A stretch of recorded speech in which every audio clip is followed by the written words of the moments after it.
Dua sosok Menteri Pembantu Presiden Joko Widodo terpilih menjadi pengurus PSSI masa bakti 2023-2027 dalam Kongres Luar Biasa KLB PSSI yang berlangsung di Jakarta.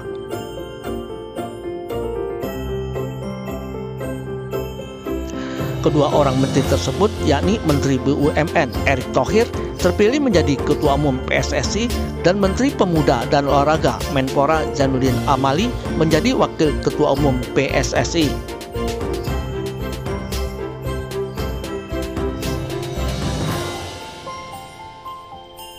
Dengan terpilihnya kedua menteri tersebut diharapkan dapat mengubah wajah persepakbolaan nasional yang hingga kini belum menghadirkan prestasi yang diharapkan masyarakat.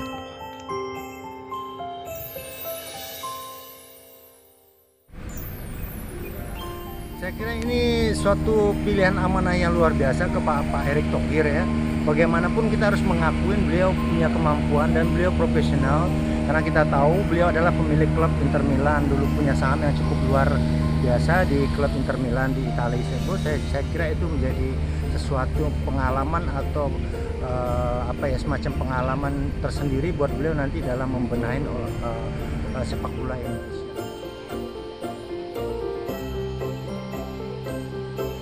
Sementara menjelang Piala Asia U20, pelatih Timnas Indonesia Sintayong memanggil 30 pemain dari berbagai klub Liga Indonesia untuk menjalani TC di Jakarta.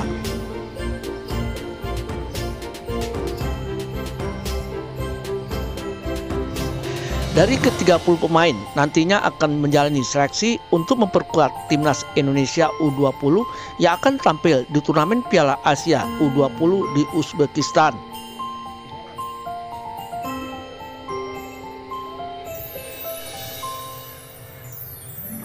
Untuk itu, ajang Piala Asia U20 ini dapat menjadi tolok ukur bagi para pemain untuk bisa memperkuat Timnas Indonesia di ajang Piala Dunia U20 yang akan berlangsung di Jakarta.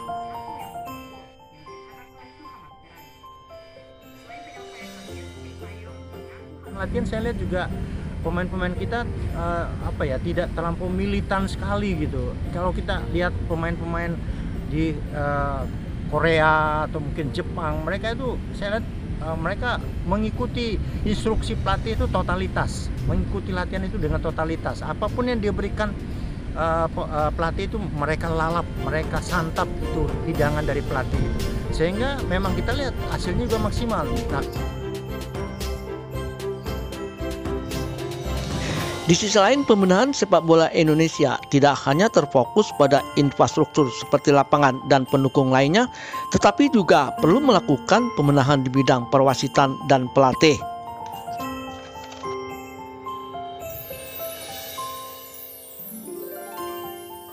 Kedua unsur ini sangat vital dan saling berkaitan untuk membantu pembinaan pemain sepak bola usia muda berbakat yang ada di tanah air.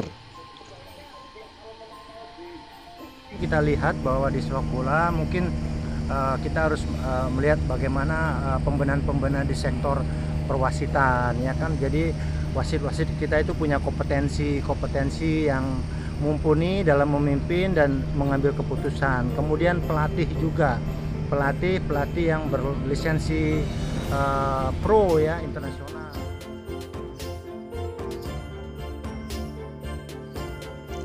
Sementara untuk melahirkan pemain muda yang potensial harus didukung dengan berputarnya kompetisi yang teratur baik di Liga 1 maupun Liga 2.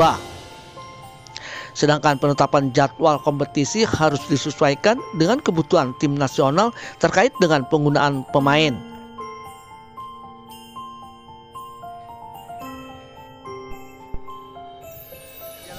Karena standar FIFA itu kalau nggak salah di kompetisi 2 itu sendiri paling tidak ada 30 pertandingan Pak, 30 kompetisi. Sehingga ini kan menurut kita kan masih sangat kurang ya Pak ya, kompetisi di level Liga 2 dan Liga 3. Sehingga ini mungkin perlu nanti kepengurusan baru di bawah Pak Erick Thohir ini akan mungkin lebih mengintensifkan juga, karena ini juga merupakan sumber pesepak bola handal yang nantinya bisa menjadikan tim nasional.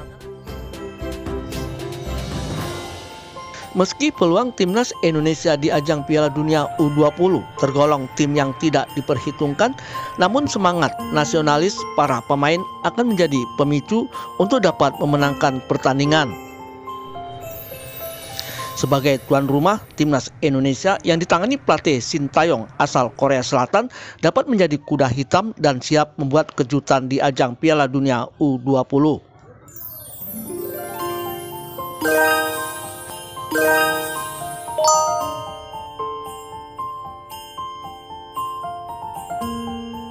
Atmosfer Piala Asia, atmosfer Piala Dunia itu yang perlu mungkin dirasakan oleh pemain-pemain. Tapi tidak menafikan kalau suatu saat terjadi kejutan terjadi kejutan, surprise, pemain-pemain punya semangat yang luar biasa, mungkin mereka bisa menunjukkan prestasi.